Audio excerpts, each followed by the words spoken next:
করছো তারা কি আমার কথা শুনতে পাচ্ছ? শুনতে পাচ্ছ আমার কথা? তোমরা কথা না বললে কিন্তু আমি বুঝতে পারবো না। কথা শুনতে ম্যাম পাচ্ছ? শুনতে ক্লিয়ার, একদম জি ক্লিয়ার ম্যাম। কথা ক্লিয়ার কথা। জি ম্যাম। আচ্ছা শোনো, আজকে তোমরা আমাকে ইনফার্টিলিটি পড়াতে বলছিলা, কিন্তু ইনফার্টিলিটি পড়াবো।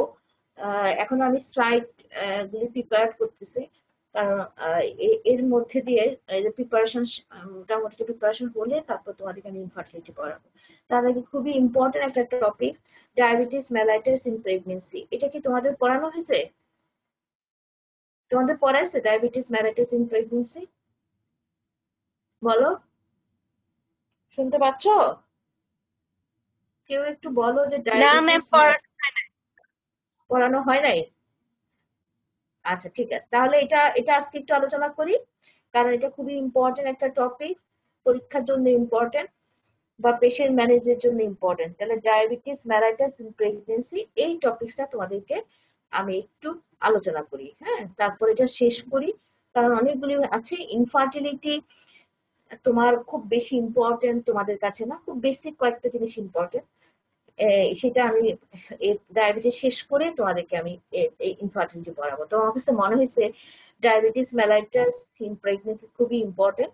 তো সেই জন্য সেটা নিয়ে আমি আজকে একটু ডিসকাশন করি, দেখি একটা ক্লাস বা দুটা ক্লাসে আমি এটা শেষ করবো। তার মধ্যে এর আগে যে ক্লাসগুলি নিয়ে তোমাদের সমস্যা হয়েছে, যেগুলো শুনতে পারো নাই, তোমাদের সাকিনা ম্যাডামও আমাকে বলছে যে অনেকগুলি ক্লাস তোমরা শুনতে পারো নাই, সেই ক্লাসগুলি কি কি শুনতে পারো নাই তোমরা আমার কাছে একটু জানাবা। হ্যাঁ, আমার আমার ফোন নাম্বার তোমাদের কাছে আছে, মনিটর আছে, তোমাদের কিন্তু জানাবা যে ম্যাডাম ওই ক্লাসটা ঠিক মতো শুনতে পারি নাই, ক্লাসটা একটু রিপিট করেন। যদি এরকম হয় তাহলে আমি আবার রিপিট করবো। আর আমার কাছে মনে হয়েছে লাইনের সমস্যা, তো এখন আমি এমবি আলাদা করে গ্রামীণের এমবি এমবি নিয়ে এমবি কিনে তারপর আমি ক্লাসটা নিচ্ছি। তো তোমাদের যে সমস্ত ক্লাস আগে সমস্যা হয়েছে তোমরা আমাকে জানালে আমি সেই ক্লাসগুলো আবার রিপিট করবো। তাহলে আমরা একটু আলোচনা করি diabetes mellitus pregnancy is very important, হ্যাঁ, এটা নিয়ে একটু আলোচনা করি। খুবই সুন্দর সুন্দর এবং খুবই দরকারি একটা টপিক। আসো, ডায়াবেটিস মেলাইটাস ইন প্রেগনেন্সি।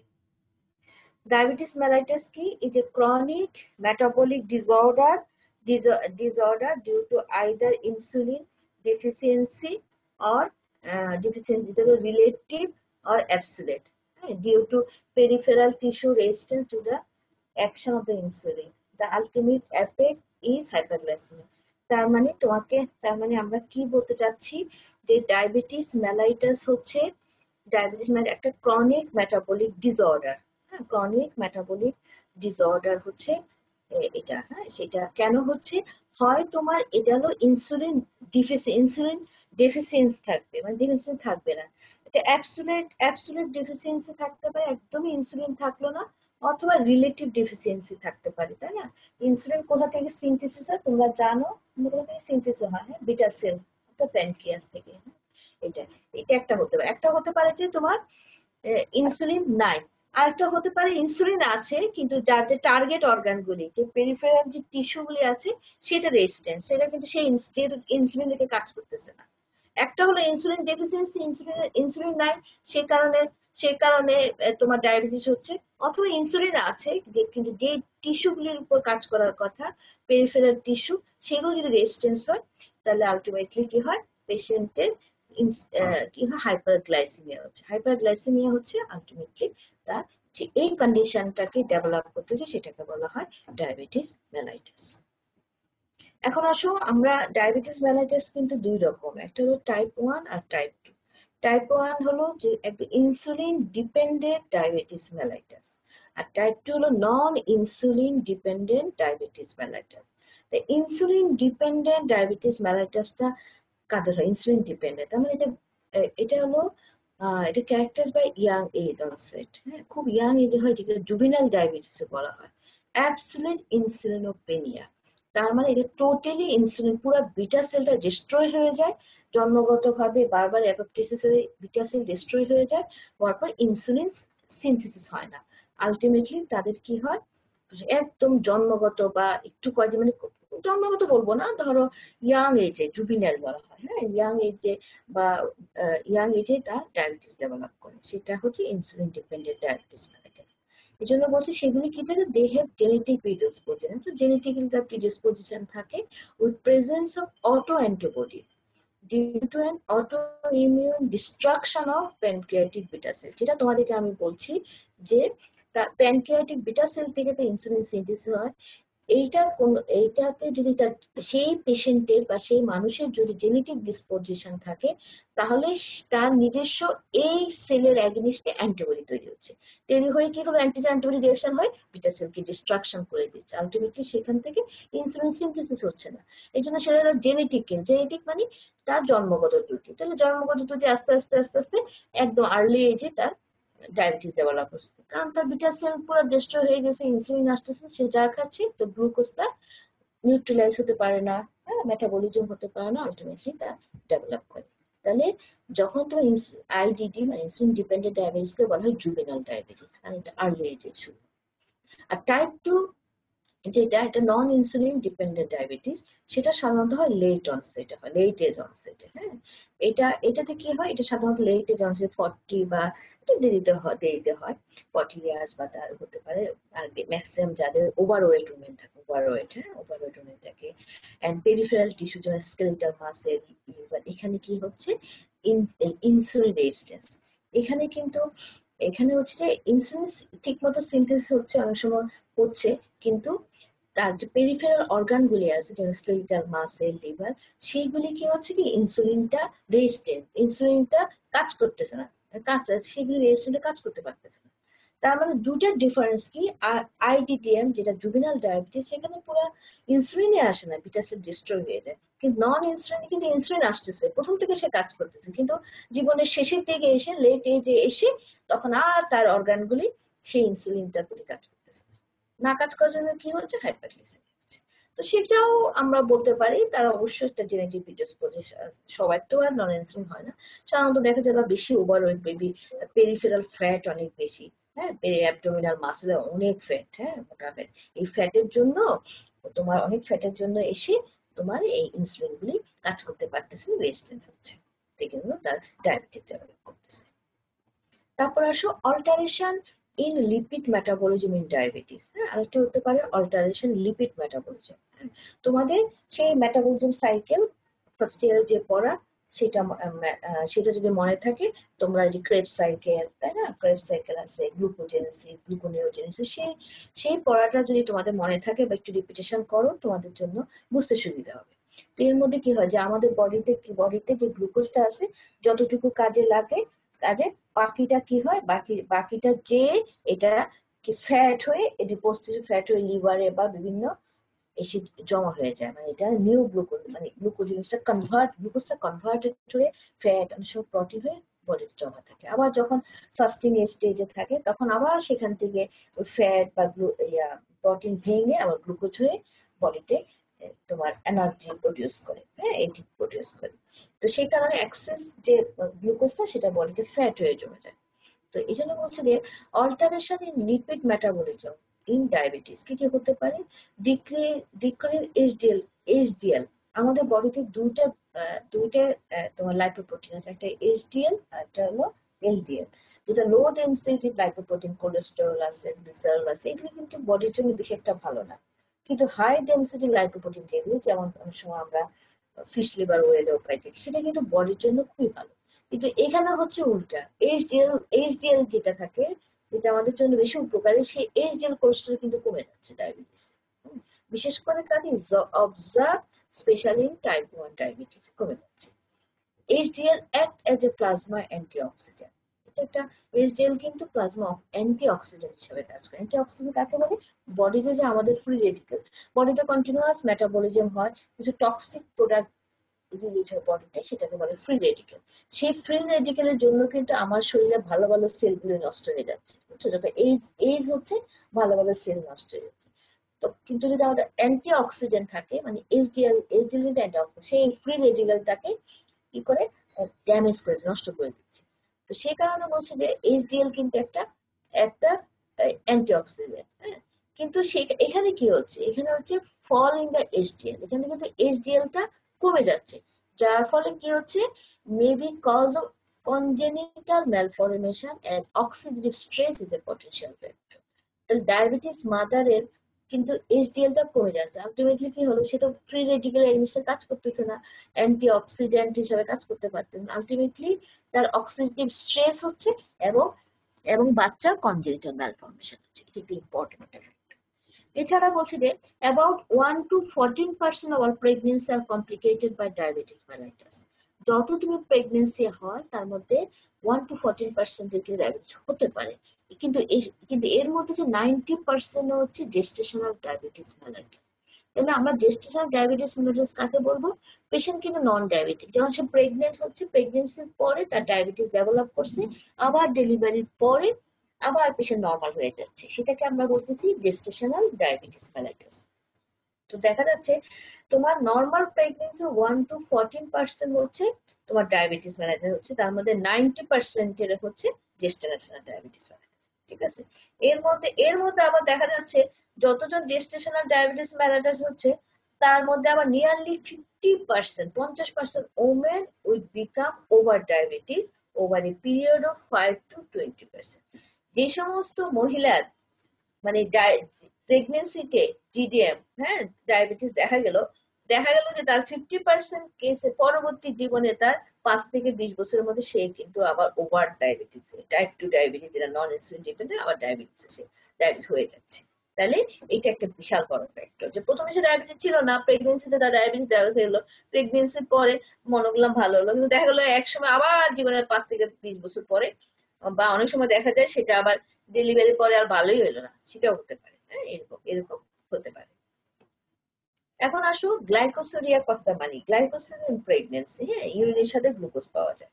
সবসময় বলছে repeat and random urine sample test on one or more occasion throughout the pregnancy reveals glycosuria in about 5 to 50%. তোমার কারণ হচ্ছে কি, যে তোমার দেখা যায় প্রেগনেন্সিতে তুমি তুমি যদি কোনো একটা পেশেন্টের ডায়াবেটিস না, তারপর যদি ইউরিন টেস্ট করে দেখো যে একটু গ্লুকোজ পাওয়া যেতে পারে, হ্যাঁ, কিন্তু যেতেই পারে যে কোনো সময়। কিন্তু যদি ওয়ান অর মোর অকেশনে যদি পাওয়া যায়, বা রিপিটেড বা র্যান্ডম স্যাম্পলে পাওয়া যায়, তাহলে তাহলে একটু চিন্তার বিষয়। হ্যাঁ, এটা পাওয়া যেতে পারে, 5 to 50% পাওয়া যেতে পারে। কেন? কারণ during pregnancy renal threshold is diminished due to combined effect of increased glomerular filtration and impaired tubular reabsorption of glucose. Normal pregnancy কি হলে রেনাল থ্রেশহোল্ডটা কমে যাচ্ছে। কেন কমে যাচ্ছে? কেন কমে যাচ্ছে বলতো? কারণ হচ্ছে যে, কারণ মায়ের বডিতে যে গ্লুকোজ আছে, সেই গ্লুকোজটাকে আস্তে আস্তে ডিফিউশনের মাধ্যমে বাচ্চার বডিতে দিতে হবে, বাচ্চার বডিতে বাচ্চার নিউট্রিশনটা মেনটেন করতে হবে, তাই না? বাচ্চা সমস্ত নিউট্রিশন পায় কিন্তু মায়ের কাছ থেকে। তো মায়ের বডি যে গ্লুকোজটা আছে, তাড়াতাড়ি যে নিজের শরীরে যদি অ্যাবজর্ব হয়ে যায়, তাহলে তো বাচ্চা তো না খেয়ে থাকবে, বাচ্চা তো মরে যাবে, বাচ্চা তো কোনো খাওয়া দাওয়া পাবে না। এই কারণে কি হয়, মায়ের বডিতে যে গ্লুকোজটা আছে এটা আস্তে আস্তে আস্তে ডিফিউশন হবে, এবং মায়ের যে অর্গানগুলিতে যে ইনসুলিন আছে সেটা কিন্তু খুব বেশি সেটাকে রেজিস্টেন্স থাকবে, কাজ করতে দিবে না। তাহলে এই গ্লুকোজটা কি করবে, আস্তে আস্তে আস্তে অ্যাবজর্পশন হয়ে বাচ্চার বডিতে যাবে। তো সেটার জন্য কি হচ্ছে, এটার জন্য রেনাল থ্রেশহোল্ডটা কমে যাবে। রেনাল থ্রেশহোল্ড কমে গেলে কি হবে, তোমার বাচ্চার বডিতে গ্লুকোজটা সাপ্লাই দিতে পারবে। আর রেনাল থ্রেশহোল্ড কেন কমে? Due to combined effect of increase glomerular filtration, মানে গ্লোমেরুলার ফিল্ট্রেশনটা বেড়ে যাচ্ছে and impair tubular reabsorption of glucose, এবং গ্লুকোজের রিঅ্যাবজর্পশনটা কমে যাচ্ছে। মায়ের বডিতে গ্লুকোজের রিঅ্যাবজর্পশনটা কমে যাচ্ছে এবং তার গ্লোমেরুলার ফিল্ট্রেশনটা বেড়ে যাচ্ছে। ফিল্ট্রেশনটা বাড়ার জন্য কি হচ্ছে, রেনাল থ্রেশহোল্ডটা কমে যাচ্ছে, আলটিমেটলি মা থেকে বাচ্চার বডিতে মানে ফিল্ট্রেশনের ডিফিউশনের মাধ্যমে গ্লুকোজটা যাচ্ছে। তাহলে এই কারণে if glucose tolerance test is done, তখন যদি আমরা গ্লুকোজ টলারেন্স টেস্ট করি, glucose leak out in the urine even though the blood sugar level is well below 180/100 ml. তাহলে তো কিন্তু আমরা যদি তখন গ্লুকোজ টলারেন্স টেস্ট করি, তখন দেখি যে কি অনেক সময় ইউরিনে গ্লুকোজ পাওয়া যায়, কারণ তখন তোমার আমাদের নর্মাল জিএফআর হলো গ্লোমেরুলার ফিল্ট্রেশন রেট 180, এখানে 180 নিচে নেমে যায়, হ্যাঁ, per 100 ml। এই কারণে গ্লুকোজটা লিক করে ইউরিনে চলে আসে, আমরা গ্লুকোজ টলারেন্স করলে আমরা টেস্ট পাই। কিন্তু no treatment is required and the condition is deserve delivery. তুমি তার কোনো সমস্যা না এরকম যদি পায় আমাদের বুঝতে হবে এটা কোনো সমস্যা না, ট্রিটমেন্টেরও দরকার নেই এবং ডেলিভারির পরে একসময় চলে যাবে। ডেলিভারির পরে তো তার আবার আবার নিজের মন নিজের যা মেটাবলিজম সেটাতে ফেরত আসবে, তার আবার গ্লুকোজ টলারেন্স মানে তার জিএফআর সব নর্মাল হবে, আবার একই হয়ে যাবে। তাহলে তাহলে অনেক সময় যদি আমার প্রেগনেন্সিতে গ্লাইকোসোরিয়া পাই মানে ইউরিনে গ্লুকোজ পাই, তাই নিয়ে এত টেনশন করার কিছু নেই।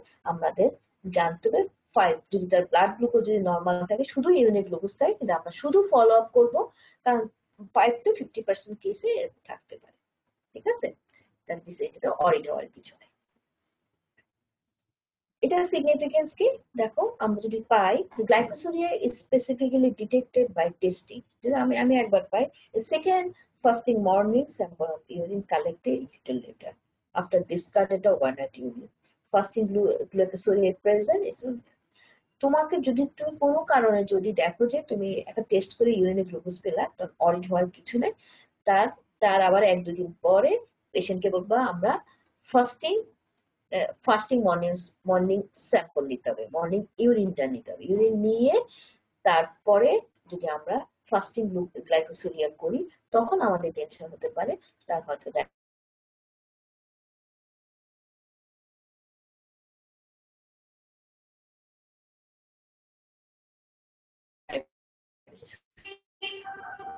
এখন হচ্ছে যে তোমার এখন হচ্ছে যে gestational diabetes mellitus কাকে বলছি? The term included cases with abnormal carbohydrate tolerance with onset or first detected during the present pregnancy. তাহলে আমরা বলছি, তাহলে আমরা GTM কাকে বলবো? যে abnormal carbohydrate tolerance with onset or first detected during the present pregnancy. প্রেগনেন্সিতে যদি প্রথম ডিটেক্ট করি আমরা abnormal carbohydrate tolerance, সেটাকে আমরা বলি gestational diabetes mellitus. The anxiety usually present late in the second or during the third trimester. সাধারণত এটা হয় সেকেন্ড ট্রাইমেস্টারের শেষে অথবা থার্ড ট্রাইমেস্টারের প্রথম দিকে। তাহলে আমরা জিডিএম কাকে বলবো? ফার্স্ট টাইম যখন ডিটেক্টেড হবে ডিউরিং দ্য প্রেজেন্ট প্রেগনেন্সি, সেটা হলো gestational diabetes mellitus. এখন আমরা একটু ইনসুলিন সম্বন্ধে তোমাদেরকে বলি, পুরানো কথাটাই বলতেছে মনে রাখার জন্য। ফিজিওলজি মেডিকেল সায়েন্স এমন জিনিস, ফার্স্ট ইয়ার থেকে ফাইনাল ইয়ার পর্যন্ত কোনো কিছু ভুললে চলবে না। যদি ভুলে যাও তাহলে পেশেন্ট ডায়াগনোসিস করা, ট্রিটমেন্ট করা কঠিন হয়ে যাবে। সুতরাং পুরানো পড়াটা আমি আবার সঙ্গে সঙ্গে মনে করানোর চেষ্টা করতেছি। যেমন অনেকে ইনসুলিনটা কি? ইনসুলিনটা হচ্ছে একটা অ্যানাবলিক হরমোন। তার কাজটা কি? সেটা প্রমোট করবে আপটেক অফ দ্য গ্লুকোজ, গ্লুকোজকে আপটেক করবে, storage of glucose as glycogen. যেটা আমরা বলছি গ্লুকোজ যতটুকু আমার বডিতে কাজে লাগবে, কাজের পর বাকিটুকু বডিতে গ্লাইকোজেন হিসেবে স্টোরেজ হবে। অ্যান্ড লাইপোজেনেসিস, এক্সেস গ্লুকোজটাকে লাইপোজেনেসিস করে ফ্যাট করে আমাকে এডিপোজ টিস্যুতে রেখে দিবে। and uptake and utilization of the amino acid, এবং amino acid কেও uptake utilization করবে ইনসুলিনের কাজ। যদি লেক অফ ইনসুলিন থাকে তাহলে কি হতে পারে? Result hyperglycaemia and lipolysis, glucose বেড়ে যাবে এবং ফ্যাট ভাঙা শুরু হবে। In first trimester বলছে overall result is lowering of the fasting glucose level as well as postpartum period। তাহলে ফার্স্ট ট্রাইমেস্টারে দেখা যাচ্ছে যে ফাস্টিং গ্লুকোজ কিন্তু কমে যাচ্ছে, as well as postpartum period, and this act to protect the developing embryo from the elevated glucose level। মানে first ট্রাইমেস্টারে আমাদের কি হয়? বাচ্চার অর্গানোজেনেসিস হচ্ছে, এই সময় কিন্তু তোমার ফাস্টিং গ্লুকোজ লেভেল কম থাকতে হবে, সেজন্য কম থাকে। কম থাকলে সুবিধাটা কি? যদি তোমার বেশি থাকে তাহলে বাচ্চা কন্টিনিউ অ্যানোমালি হতে পারে। সেজন্য ফার্স্ট ট্রাইমেস্টারে কিন্তু ব্লাড গ্লুকোজ লেভেল, বিশেষ করে ফাস্টিং ব্লাড সুগার লেভেল কিন্তু কম থাকে। আবার দেখবা পোস্টপান্ডা মানে খাওয়ার পরে ব্লাড সুগার বেড়ে যাচ্ছে। তাতে সুবিধা কি? খাওয়ার পরে ব্লাড সুগারটা বাচ্চার বডিতে যাবে, দেখে যেন তুমি পাবা, এই যে কি জানি বলে, এই জন্য ব্লাড সুগারটা বেশি পাবা। এবং এটাতে সুবিধাটা হচ্ছে কারণ ফাস্টিং যদি ব্লাড সুগারটা কমে যায় তাহলে বাচ্চা কনজেনিটাল অ্যানোমালি হবে না, এবং খাওয়ার পর ব্লাড সুগার বেড়ে যাচ্ছে মানে বাচ্চা নিজের নিউট্রিশনের জন্য মার বডি থেকে বাচ্চার শরীরে গ্লুকোজটা ট্রান্সমিট করতেছে। Hormone associated with pregnancy facilitate maternal storage of energy in the first trimester। তাহলে মানে তোমার যে হরমোন তোমাদেরকে কিন্তু আমি পড়াইছিলাম, হ্যাঁ মনে আছে কিনা জানি না, তোমাদেরকে পড়াইছি সম্ভবত, পড়াইছি, হ্যাঁ পড়াইছি, যে হরমোন থাকে না প্রেগনেন্সিতে আমাদের, ইস্ট্রোজেন থাকে, মেনলি প্রোজেস্টেরন থাকে, প্রোজেস্টেরন হচ্ছে প্রেগনেন্সিটাকে মেনটেন করে, এবং তার সঙ্গে এইচটি থাকে। এরা সবগুলি কি করবে, যে হরমোন অ্যাসোসিয়েটেড প্রেগনেন্সিতে যে সমস্ত হরমোন হরমোন আছে, facilitate maternal storage of energy in the first trimester. এরা সব হরমোন কি করে মায়ের এনার্জি ফার্স্ট ট্রাইমেস্টারে কিন্তু ম্যাটারনাল স্টোরেজ অফ এনার্জিতে হেল্প করতেছে, যত হরমোন আছে ফার্স্ট ট্রাইমেস্টার। সেকেন্ড ট্রাইমেস্টার এসে কি করলে গ্রোথ হচ্ছে, ফার্স্ট ট্রাইমেস্টারে তো আর প্লাসেন্টা ফুললি ফাংশনিং করতে কিন্তু 12 উইকস এর আগে পারে না। সেকেন্ড ট্রাইমেস্টারে, ফার্স্ট ট্রাইমেস্টারে কে প্রেগন্যান্সিকে মেইনটেইন করে পারপাসফুল টাইম, সেখান থেকে হরমোন হচ্ছে। আবার সেকেন্ড ট্রাইমেস্টার এসে কিন্তু প্লাসেন্টা যখন ফুললি ফর্ম হয়ে যাচ্ছে, এটাকে টেম্পোরারি এন্ডোক্রাইন, সেখানে কিন্তু সব হরমোন সিনথেসিস হচ্ছে। তো সেটার সেকেন্ড ট্রাইমেস্টার এসে কি করতেছে, লার্জার অ্যামাউন্ট অফ এসপিএল, আমরা এসপিএল এর কথা বলছি তাই না, হাই ডেন্সিটি লাইপোপ্রোটিনের কথা বলছি, and other contra insulin hormone, সেখানে কিন্তু এসপিএল আসতেছে, এবং ইনসুলিনের কন্ট্রা মানে ইনসুলিন রেজিস্ট করা, যেগুলি ইনসুলিন বেশি কাজ করতে পারবে না, কারণ কাজ করলে কি হবে, মায়ের বডিতে সব গ্লুকোজ যদি কাজে লাগে তাহলে বাচ্চার বডিতে কি যাবে, সেজন্য ইনসুলিন রেজিস্ট্যান্স কিছু হরমোন তৈরি, যাতে ইনসুলিন বেশি কাজ করতে না পারে, তার মায়ের বডিতে গ্লুকোজ থাকে, বেশিক্ষণ থাকে, তাহলে আস্তে আস্তে ডিফিউজ করে বাচ্চার বডিতে যাবে, সেই হরমোন গুলি কিন্তু প্লাসেন্টা থেকে আসছে। প্লাসেন্টা এসপিএল বেশি আসতেছে, কারণ এসপিএল তো দরকার, এসপিএল থেকে হরমোন তৈরি হচ্ছে, ইস্ট্রোজেন প্রজেস্টেরন, তোমাদেরকে আমি পড়াইছি আমার ফিজিওলজিক্যাল চেঞ্জের মধ্যে আসতেছে, প্লাস আর কিছু কন্ট্রা ইনসুলিন হরমোন আসছে, যাতে ইনসুলিন কাজ করতে না পারে। তাতে তাতে কি সুবিধা হচ্ছে, modify maternal utilisation of glucose and amino acid, মায়ের নিজের বডির গ্লুকোজ এবং অ্যামাইনো অ্যাসিড যে ইউটিলাইজ হচ্ছে সেটা কিন্তু মডিফাই করে যাচ্ছে, মানে কি মাকে কম দিয়ে আস্তে আস্তে বাচ্চার বডিতে যাচ্ছে। These gradually increase the fasting and postnatal blood glucose level, which facilitate the placental transfer of the glucose to developing fetus and minimize maternal use of glucose for metabolic need. তাহলে দেখা যাচ্ছে যে এই যে গ্রাজুয়ালি ইনক্রিজ হচ্ছে fasting and পোস্টনাল blood glucose লেভেলটা যে gradually increase করছে, সেটা কি ফ্যাসিলিটেট করতেছে, প্লাসেন্টা প্লাসেন্টা দিয়ে ট্রান্সফার দ্য গ্লুকোজ কোথায় যাচ্ছে, টু দ্য ডেভেলপিং ফিটাস যাচ্ছে, and minimizing the maternal use of glucose for maternal metabolic need, মায়ের যতটুকু নিড সেটাকে মিনিমাইজ করে দিয়ে প্লাসেন্টা দিয়ে গ্লুকোজটা বাচ্চার শরীরে যাচ্ছে। তাহলে এবার বুঝতে পারছো, তাহলে আমরা এবার বলি মেকানিজম, জিডিএম এর মেকানিজমটা কি, the precise mechanism remain unknown, আসলে আমরা সবকিছু জানি না, ম্যাক্সিমাম কারণেই জানি, তবে তার মধ্যে একটা হলমার্কটা হচ্ছে ইনক্রিজ ইনসুলিন রেজিস্ট্যান্স। আমরা কি বলছি, মেন্টাল ইনসুলিন রেজিস্ট্যান্স বলছি, প্লাসেন্টা থেকে কিছু ডায়াবেটিক হরমোন বেরোচ্ছে, এই জন্য এগুলো গ্লুকোজকে বেশি বেশি ইউটিলাইজ মানে তৈরি করতে সাহায্য করে, আর কিছু কিছু কি করে হরমোন ইনসুলিনকে কাজ করতে দেয়, ইনসুলিনকে রেজিস্ট্যান্স করে দিচ্ছে, হ্যাঁ, যার ফলে এখন ভালো করতে যায় অনেক সময় কি হয়, মার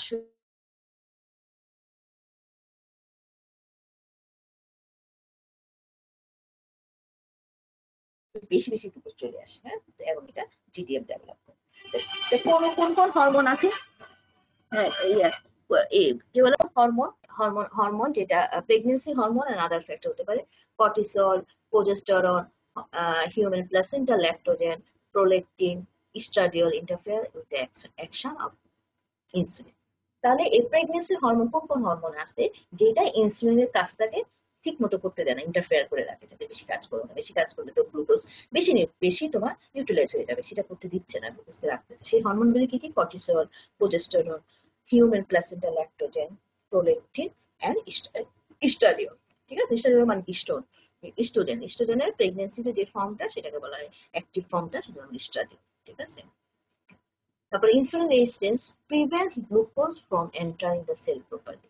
এই ইনসুলিন রেজিস্ট্যান্সের জন্য সে কিন্তু তার সেলের ভিতরে, মায়ের শরীরের ভিতরে গ্লুকোজ বেশি ঢুকতে দেয় না, সেটাকে প্রিভেন্ট করে। অ্যাজ এ রেজাল্ট কি হবে, glucose remain in the blood stream হয় গ্লুকোজ লেভেল রাইজ। এই জন্য বেশিরভাগ সময় গ্লুকোজটা সেলের ভিতরে ঢুকে না, ব্লাড স্ট্রিমে বেশি থাকে, যে কারণে তুমি ব্লাড টেস্ট করলে গ্লুকোজ লেভেলটা বেড়ে যাচ্ছে। More insulin is needed to overcome this resistance. হ্যাঁ, সময় এই জন্য বেশি বেশি ইনসুলিন দরকার হয় এটাকে এই রেজিস্ট্যান্সটাকে ওভারকাম করা যায়। এই কারণে about 1.5 to 2.5 times more insulin is produced than a normal pregnancy. Normal প্রেগনেন্সিতে যতটুকু আমার ইনসুলিন দরকার তার চেয়ে প্রায় 1.5 থেকে 2.5 গুণ ইনসুলিন কিন্তু প্রেগনেন্সিতে বেশি তৈরি হচ্ছে। কারণ কি, সেলের ভিতরে তো ব্লাড গ্লুকোজ যাচ্ছে না, ম্যাক্সিমাম সব ব্লাড গ্লুকোজ বেশি থাকে হলো ব্লাডে থাকে। তো ব্লাড গ্লুকোজ লেভেল যাচ্ছে, সেটাকে নিউট্রালাইজ করার জন্য ইনসুলিন সিক্রেশন হচ্ছে। ইনসুলিন বেশি কাজ করতেই পারে, রেজিস্ট্যান্স থাকতেছে, তো এটা সেটাকে নিউট্রালাইজ আরো ইনসুলিন সিক্রেশন হচ্ছে। তাহলে প্রেগনেন্সিতে নর্মাল নর্মাল নর্মাল যা প্রেগনেন্সি সেখানে জিডিএম এর ক্ষেত্রে 1.5 গুণ থেকে 2.5 গুণ বেশি ইনসুলিন কিন্তু প্রোডাকশন হচ্ছে। এখন বলছে some patients are unable to balance insulin need and development.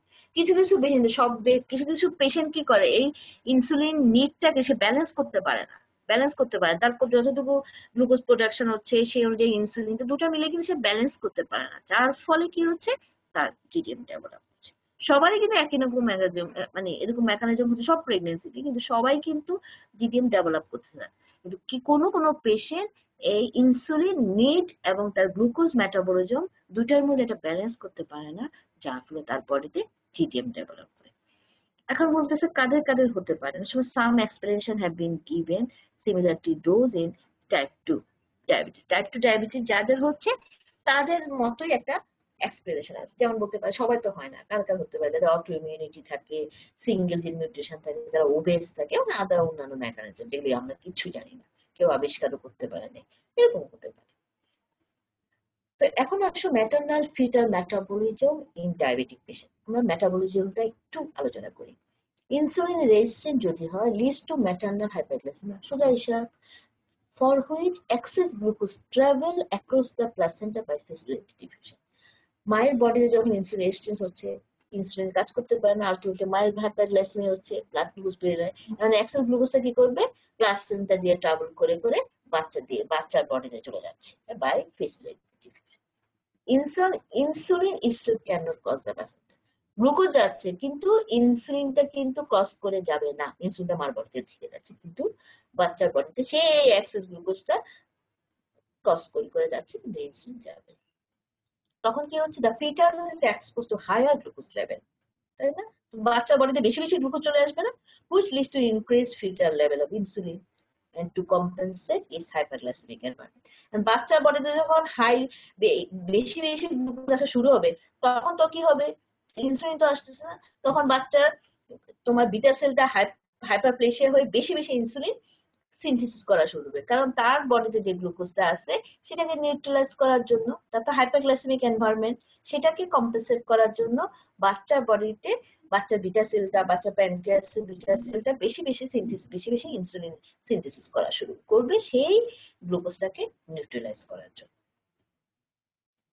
হ্যাঁ, তাই দেখো আমরা একটা সুন্দর একটা ছবি দিছি, মায়ের বডিতে কি হচ্ছে, ইনসুলিন রেজিস্ট্যান্স হলো, ইনসুলিন রেজিস্ট্যান্স হওয়ার জন্য প্লাস তার প্লাজমা লেভেলে গ্লুকোজটা বেড়ে যাচ্ছে, অ্যামাইনো অ্যাসিড বেড়ে যাচ্ছে, লিপিড বেড়ে যাচ্ছে, এই প্লাসেন্টা বেরিয়ার দিয়ে সোজা বাচ্চার বডিতে যাচ্ছে, বাচ্চার বডিতে এই চলে যাচ্ছে এই গ্লুকোজ, অ্যামাইনো অ্যাসিড, লিপিড, সেখানে তার বডিতে বিটা সেল কি হলো, বেশি বেশি ইনসুলিন সিক্রেশন করবে, হাইপারপ্লেসিয়া হয়ে হাইপারপ্লেসিয়া ইনসুলিন সিক্রেশন করবে, করে বাচ্চা গ্রোথ করবে, করার পরে ইনসুলিন সেন্সিটিভিটি হবে। হ্যাঁ, কিছু কিছু থাকবে ইনসুলিন সেন্সিটিভিটি, কিছু ইনসুলিন সেন্সিটিভিটি,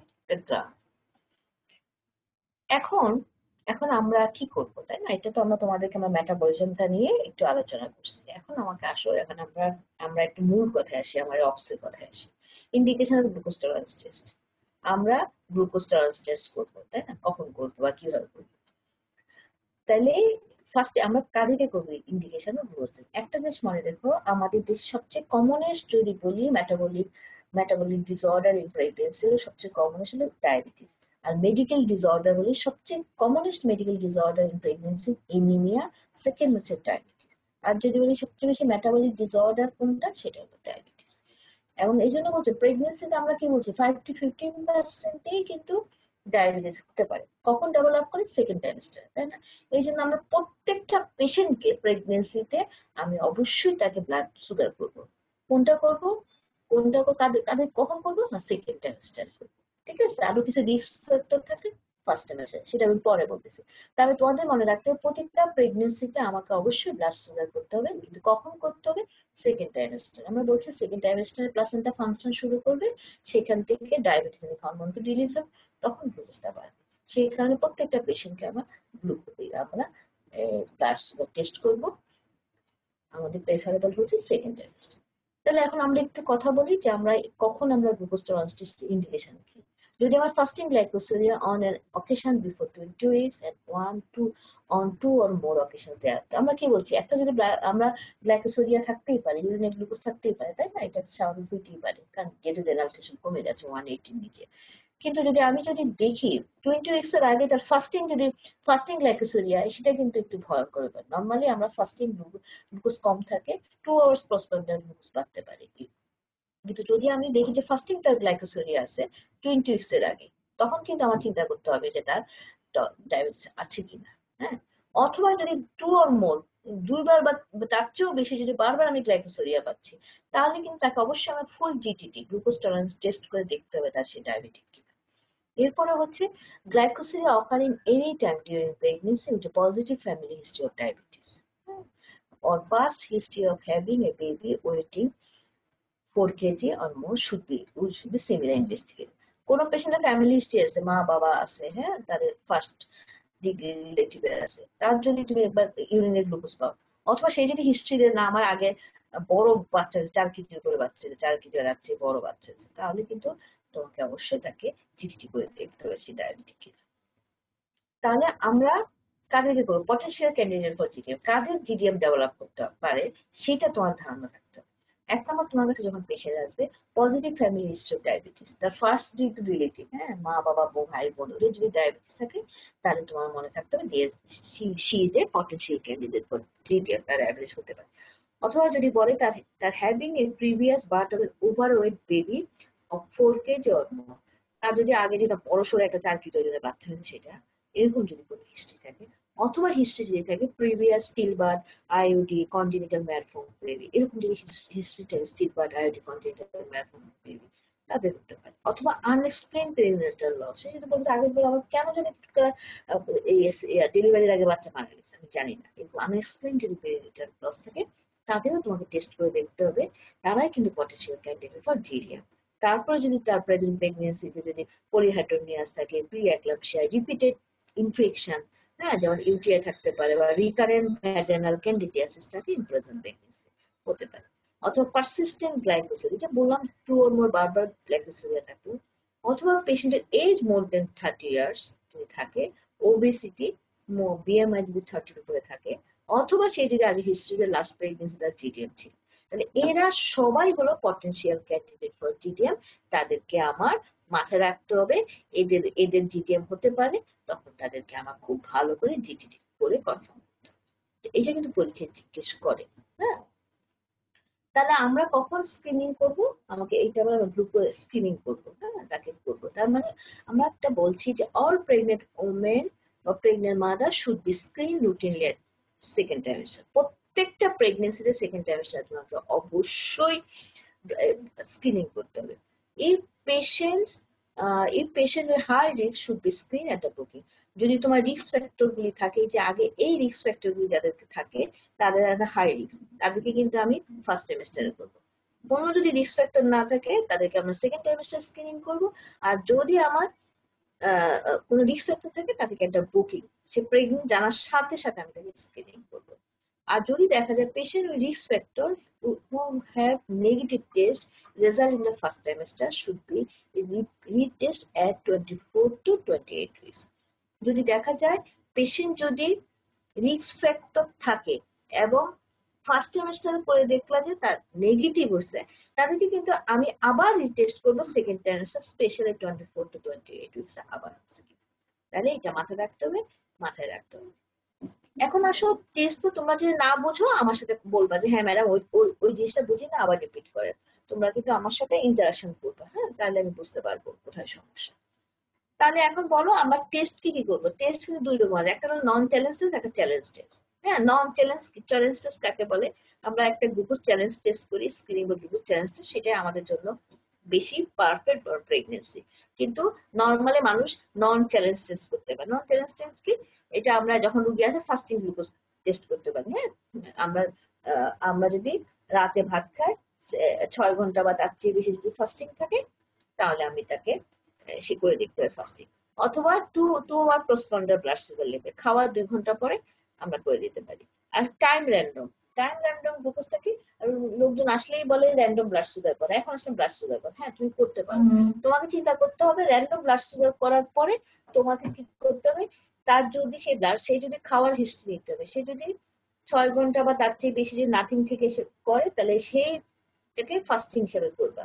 অথবা সে খাওয়ার 2-3 ঘন্টা পরে এসে যদি করে, তাহলে সেটাকে বলবা পোস্টপন্ডার হিসেবে করবা। এই জন্য আমরা শুধুমাত্র আরবিএস বললে হবে না, আরবিএস এর মধ্যে আরবিএস র্যান্ডম ব্লাড সুগার বললে হবে না, সেখানে টাইম র্যান্ডম, এটাকে বলা হয় টাইম র্যান্ডম।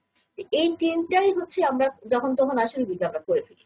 হ্যাঁ, সেটাকে নন চ্যালেঞ্জ টেস্ট বলা হয়, নন চ্যালেঞ্জ টেস্ট। কিন্তু আমরা বেশি করি স্ক্রিনিং, গ্লুকোজ চ্যালেঞ্জ টেস্ট করি, স্ক্রিনিং করি, সেটা আমরা প্রেগনেন্সিতে বেশি করি। এছাড়াও আরেকটা আছে, কমন একটা জিনিস হয় ওরাল গ্লুকোজ টলারেন্স টেস্ট, যেটা আমরা ওজিটিটি বলি। তাহলে এভাবে আমরা টেস্ট করতে পারি। এখন যেটা হচ্ছে আমাদের স্ক্রিনিং, যেটা আমরা চ্যালেঞ্জ টেস্ট করি, গ্লুকোজ চ্যালেঞ্জ টেস্ট করি, স্ক্রিনিং করি সাধারণত গ্লুকোজ চ্যালেঞ্জ টেস্ট, এটাকে ও সেলভারম্যান টেস্ট বলা হয়।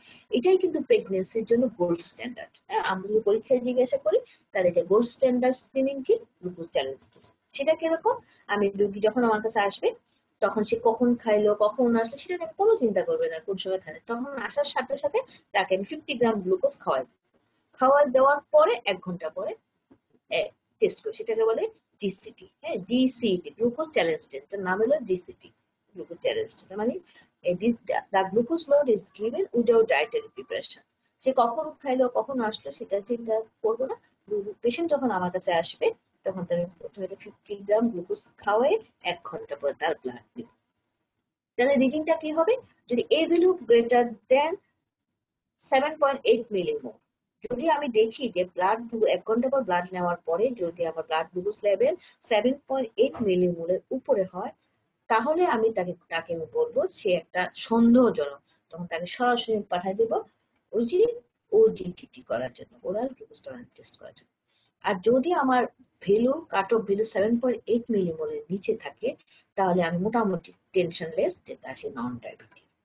কিন্তু যদি আমার কাট অফ ভ্যালু 11.1 মিলিমোলের উপর থাকে, তখন তোমার মাথায় আসবে patient is diabetic and doing only fasting blood sugar.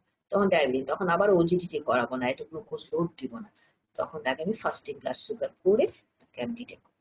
তাহলে আমার যদি আমি জিজ্ঞাসা করি প্রেগনেন্সিতে ব্লাড গ্লুকোজ লেভেল কি করবো, তোমাকে বলতে হবে আমরা হলো কি করবো, আমরা জিসিটি করবো, গ্লুকোজ টলারেন্স টেস্ট করবো। হ্যাঁ, glucose challenge test, GCT glucose challenge test করবো। সেটা কি 50 গ্রাম, যখনই রোগী আমার কাছে আসবে, টাইমিং এবং তার কি খাইছে সেটার উপর ডিপেন্ড না করে তাকে আমি 50 গ্রাম গ্লুকোজ দিব, দিয়ে 1 ঘন্টা পর ব্লাড দিব।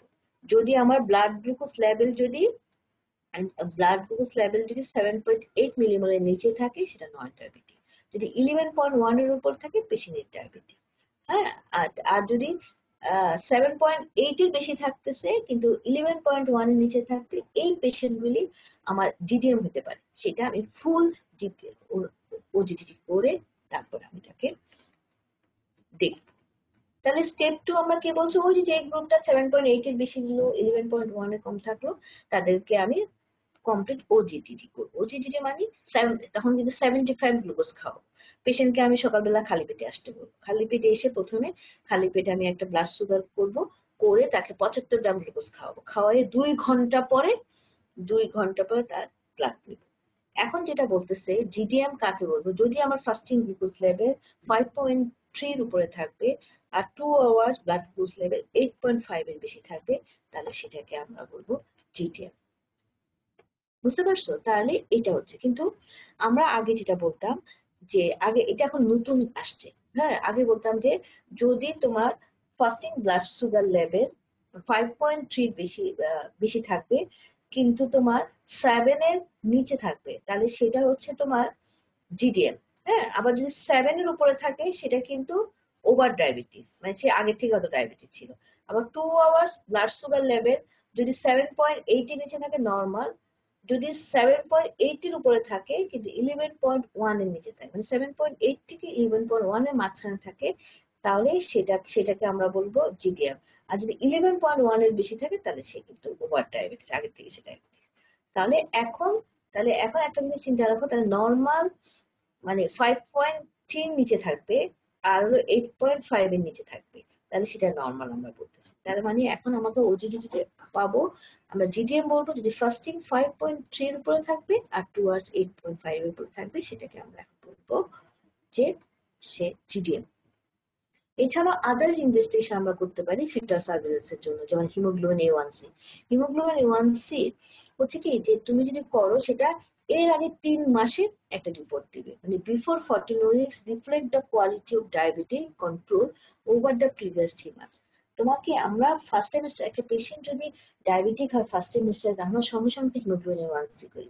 আর হিমোগ্লোবিন A1C এর আগে 3 মাস তার স্ট্যাটাসটা দিবে, তার কেমন ছিল সেটার উপর ডিপেন্ড করে। ফার্স্ট ট্রাইমেস্টারে যদি তার হিমোগ্লোবিন A1C 6% নিচে থাকে, তাহলে বুঝবে তার এর আগে 3 মাস তার ব্লাড গ্লুকোজ লেভেল ঠিক ছিল, হ্যাঁ, সেটাতে কনজেনিটাল অ্যানোমালি হওয়ার সম্ভাবনা নাই।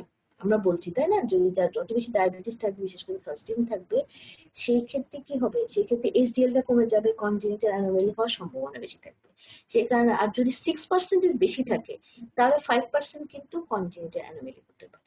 আর যদি কোনো পেশেন্টের যদি ব্লাড হিমোগ্লোবিন A1C 10% উপরে থাকে, তাহলে 22% কিন্তু বাচ্চা কনজেনিটাল অ্যানোমালি হওয়ার সম্ভাবনা থাকে।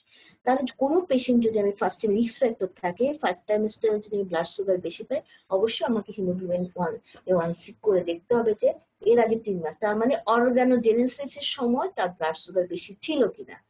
যদি দেখি তার হিমোগ্লোবিন A1C বেশি, তাহলে কিন্তু আমাকে বুঝতে হবে তার বাচ্চার কনজেনিটাল অ্যানোমালি হওয়ার সম্ভাবনা আছে কিনা। সেটা কিন্তু ডায়াবেটিক পেশেন্টের ক্ষেত্রে, জিডিএম না, জিডিএম কিন্তু ডেভেলপ করে 20 weeks এর পরে, তাই না? কিন্তু যদি ফার্স্ট সেমিস্টারে ব্লাড সুগার বেশি পাই, তখনই কিন্তু আমি হিমোগ্লোবিন A1C করবো।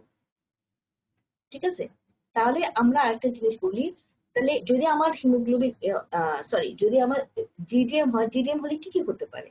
ইনক্রিজ পেরিনেটাল লস হতে পারে অ্যাজ অ্যাসোসিয়েট ফাস্টিং হাইপারগ্লাইসেমিয়া যদি বেশি থাকে, পেরিনেটাল লস হতে পারে, fetal anomaly however not in case. আমরা জিডিএম এ কিন্তু অ্যানোমালি হয় না, কেন? জিডিএম ডেভেলপ হয় সেকেন্ড ট্রাইমেস্টারে।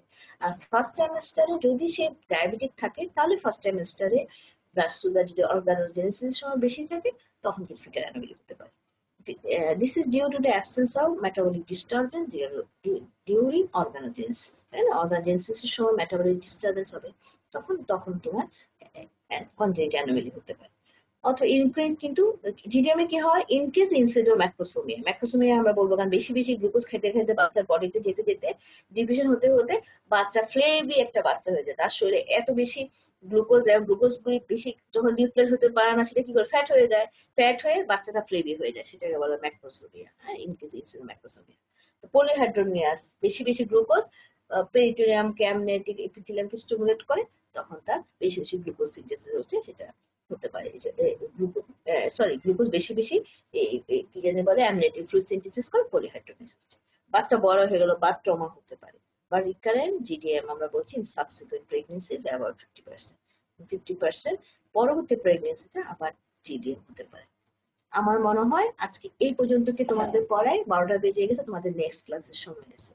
তোমাদের কোনো কোশ্চেন থাকলে বলো, আমরা বুঝতে পারছো কিনা বলো। তোমরা কিন্তু কোনো কথা বলছো না যে আমি বুঝতে পারছি না। তোমরা কি আমার কথা শুনতে পাচ্ছ? স্টুডেন্টস আমার কথা শুনতে পাচ্ছ?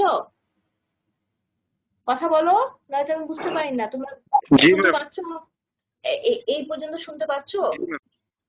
কোনো সমস্যা বুঝতে পারছো? তোমরা কোনো সমস্যা হয়েছে? বুঝতে পারছো কথাগুলি ক্লিয়ার? জি ম্যাম। আচ্ছা ঠিক আছে, তাহলে তো তোমাদের তো হ্যাঁ, কোনো কোশ্চেন আছে তোমাদের এই পর্যন্ত? আমি কিন্তু বেসিক কথাগুলি পড়াইছি, তাই তো, যেগুলি তোমরা ভুলে গেছো, ফার্স্ট ইয়ারে পড়ে আসছো, সেই কথাগুলি বললাম। জাস্ট তোমাদের কঠিন মনে হয়েছে? বেশি কঠিন মনে হয় না ম্যাম। ঠিক আছে, তো তাহলে আমি আজকে এই পর্যন্ত। তোমার পরবর্তী ক্লাসে কথা বলতেছে, আমি পরবর্তী ক্লাসে তোমাদের ম্যানেজমেন্ট অফ জিডিএল পড়াবো, ঠিক আছে, নেক্সট শনিবার। ঠিক আছে, আজকে এই পর্যন্ত শেষ করি। হ্যাঁ, আচ্ছা, ভালো থেকো তোমরা। আর তোমাদের কোনো সমস্যা হলে তোমরা আমাকে একটু ফোনে জানাও। আর আগের ক্লাস